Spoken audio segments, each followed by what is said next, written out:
Gracias por la invitación, muy buenas. Al contrario, estaba leyendo, nos trajo a presentar a su libro nuevo que se llama La Ciudad Oculta, 500 años de historia, de Editorial Planeta. Es un libro, es un solo libro en dos partes, supongo, Héctor. Así es.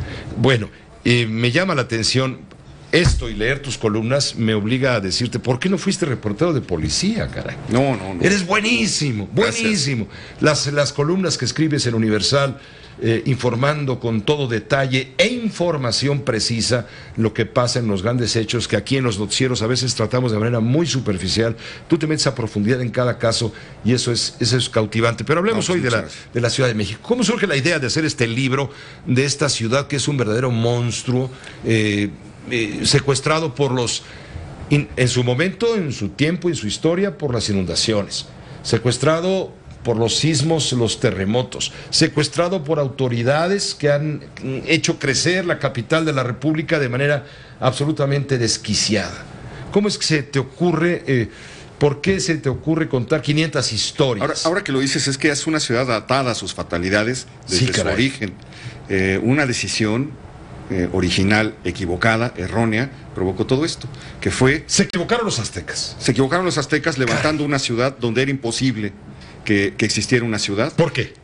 Porque era un islote, porque estaba rodeado de lagos, 5 lagos, porque cuando llovía se inundaba la ciudad completa y de hecho se les inundó a un punto que el gobernante, el Tlatoani, al tratar de huir de la inundación, era Ahuizotl, se murió, se resbaló, se pegó en la cabeza y se murió. La ciudad quedó devastada y es una ciudad también que comenzó a ser golpeada muy pronto por los sismos.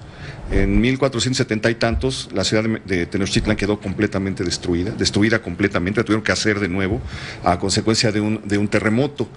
Con esos antecedentes, al tomar la ciudad, al ganar la ciudad, Hernán Cortés decidió levantar la nueva ciudad sobre las ruinas de México Tenochtitlan, en un lugar en el que estaba visto que no podía existir una ciudad como ellos la estaban pensando. Bueno, él era conquistador, no ingeniero.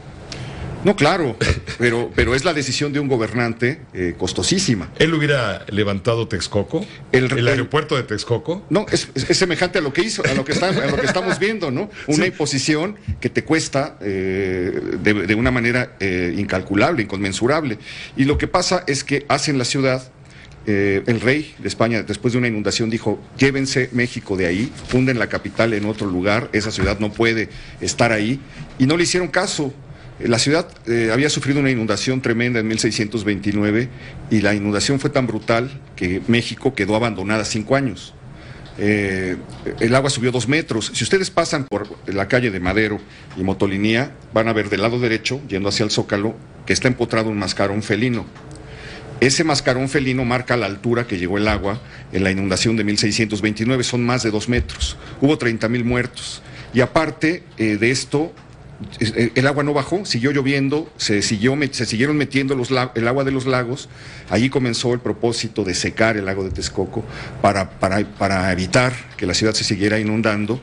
Y cuando volvieron, la ciudad estaba deshecha, tuvieron que tirar todo lo que había y volverla a levantar. Por eso perdimos la ciudad del siglo XVI, no queda un solo ejemplo de arquitectura de ese tiempo, pero lo más grave es que ahí empezó el desecamiento de los lagos, ahí empezó el problema del subsuelo y ahí nos volvimos una ciudad completamente vulnerable a los sismos. Ahora está flotando la ciudad, pero está flotando en un lago de corrupción sobre todo por los desarrollos inmobiliarios y por las malas políticas cómplices del desquiciamiento urbano que nos tiene hoy.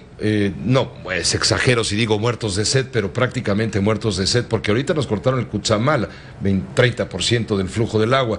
Sí, pero de todas maneras va a hacer falta traer agua, a ver de dónde, de la Luna o de Tabasco, no sé de dónde, para que no nos muramos de sed. Ese es otro tema que también ha configurado estas historias que tú, vamos, creo que tu afán ha sido ir leyendo lo que la ciudad habla. Sí, así es. Tú haces preguntas, tú te preguntas con inquietud, ¿cómo te surgen? ¿Por qué te surgen esas preguntas? Son fascinaciones, uno va caminando por la ciudad y la ciudad está llena de misterios.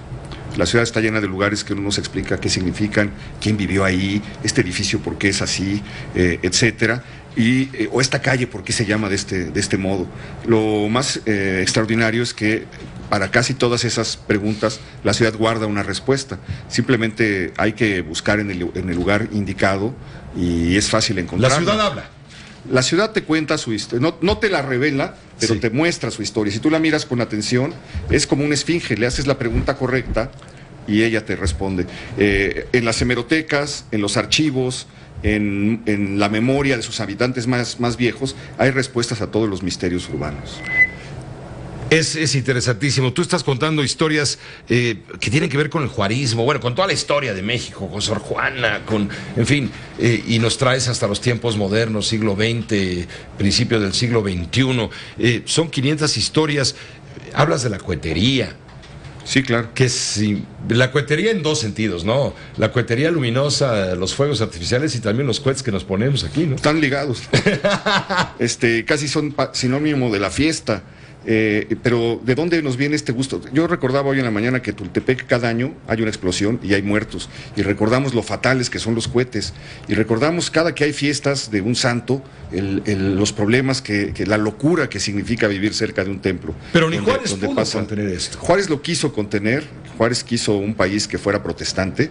De hecho, hay un templo en el centro muy importante, el templo de San Francisco, en la calle de Madero, junto a la catedral, junto a la Torre Latino, perdón, que si tú pasas por ahí te das cuenta, no tiene santos en los nichos, están vacíos.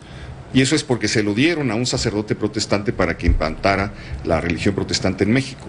La gente se indignó, no tuvo éxito esa propuesta, le acabaron quitando el templo al sacerdote y al lado hicieron un templo que se llama el templo expiatorio de San Felipe Neri, para que Dios nos perdonara por el insulto, la afrenta que le habíamos hecho al tratar de darle a otra religión una de sus casas. Y lo de los cohetes, es que el origen es que en realidad Cortés se dio cuenta cuando empezó su expedición de conquista que a los indígenas los espantaba, los aterrorizaba el tronido de los cohetes. Entonces les preparó un espectáculo que consistía en que se tiraban los arcabuces, tronaban y aparecían los caballos galopando, y entonces la gente natural de estas tierras se aterrorizaba y salía huyendo, y ese recurso lo usaron los frailes una vez consumada la conquista para traerlos al nuevo rito durante las procesiones, durante las ceremonias. Echen cohetes, y estaban fascinados con los cohetes, y 5 siglos después pues estamos víctimas de la misma fascinación, ¿no?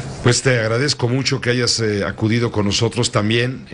Sabemos que andas de paseo por los medios de comunicación, pues para promover tu libro, y yo creo que sí vale la pena. Lo voy a empezar a leer ahora sí ya bien. Lo primero lo picotea un poco para poder tener tema, ¿no?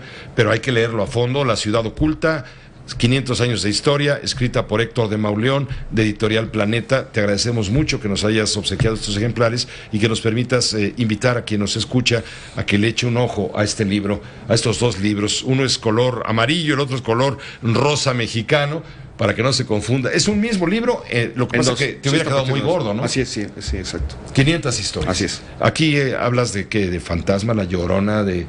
Desde el primer día de la ciudad hasta el terremoto del año pasado. Del 19 de septiembre. Son como los 2 polos, y en medio pues todas las historias que cupieron. ¿Y hablas de la corrupción, de los inmobiliarios? No. No llegas son más bien históricas todavía. Es histórico el tema. Así es. ¿Esto te va a convertir en cronista de la ciudad? ¿Pretendes eso, acaso? No creo. No creo. Yo creo que ya una ciudad... ¿No quisieras? Una ciudad así es imposible que tenga un cronista. Tiene que ser cronicada desde muchas miradas. Tendría que tener uno en cada delegación o cada alcaldía. 100 en cada delegación. Y ahora las nuevas tecnologías, ya en lugar del discurso de un señor, como era en tiempos de Salvador Novo o de Artemio de Vallarispe, las nuevas tecnologías permiten que los discursos sean múltiples y sean completamente horizontales. De manera que hay muchas miradas y hay muchas maneras de contar la ciudad hoy. Pues quienes aquí nacimos, los chilangos, te vamos a agradecer mucho que nos hagas hincapié en nuestra propia historia. Muchas gracias.